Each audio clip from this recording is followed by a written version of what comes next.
Tahukah Anda bahwa ayat terpanjang dalam kitab suci Al-Quran tidak membahas tentang keindahan surga yang mengalir sungai-sungai di bawahnya atau tentang dahsyatnya siksa neraka? Banyak dari kita mungkin mengira bahwa pembahasan yang paling panjang lebar pastilah mengenai ritual ibadah murni seperti sholat atau puasa.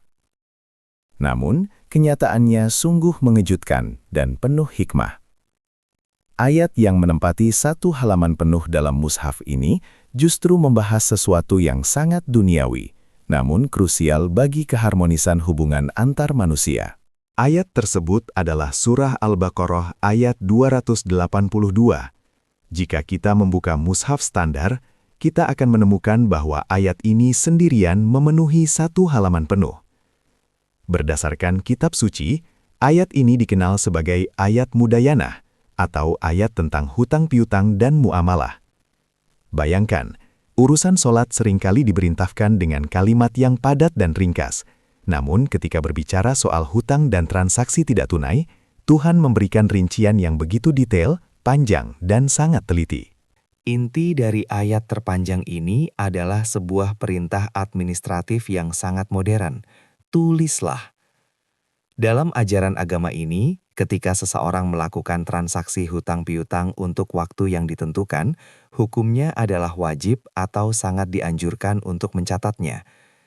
Tidak peduli apakah nominalnya kecil atau besar, pencatatan adalah kunci.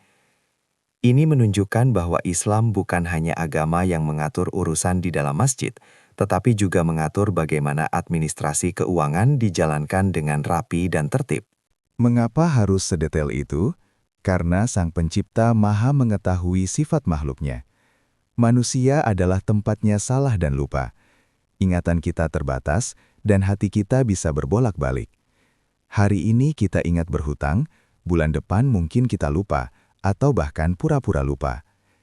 Ayat ini turun sebagai bentuk perlindungan, bukan karena ketidakpercayaan antar teman atau saudara, melainkan sebagai pengaman agar tidak ada sengketa di kemudian hari yang disebabkan oleh kelemahan memori manusia.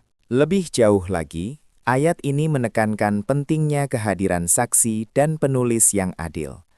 Penulis tidak boleh enggan menuliskan sebagaimana Allah telah mengajarkannya. Tidak boleh ada yang dikurangi atau dilebihkan.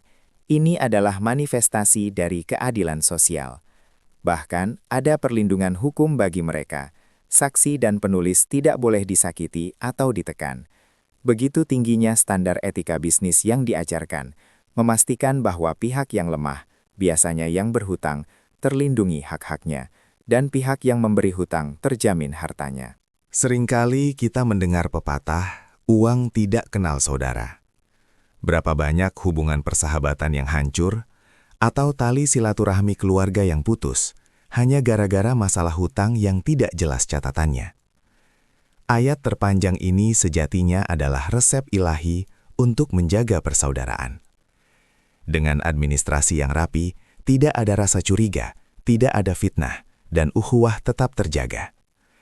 Islam sangat serius menjaga hati pemeluknya agar tidak saling bermusuhan karena harta dunia. Ini menjadi refleksi bagi kita semua.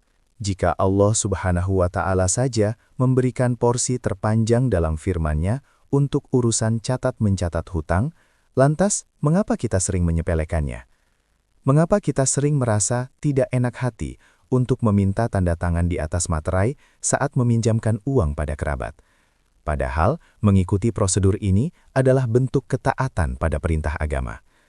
Beragama itu bukan hanya soleh secara ritual, tapi juga tertib dan profesional secara sosial.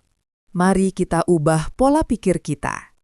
Menjadi muslim yang baik berarti menjadi pribadi yang jujur, amanah, dan tertib administrasi. Jangan sampai ibadah kita rajin, namun urusan hutang piutang kita berantakan. Semoga kita bisa mengambil hikmah dari surat Al-Baqarah ayat 282 ini, bahwa ketelitian dalam urusan harta adalah jembatan menuju ketenangan jiwa dan kerukunan sesama. Karena dalam Islam, menjaga hak sesama manusia adalah bagian tak terpisahkan dari pengabdian kepada Tuhan.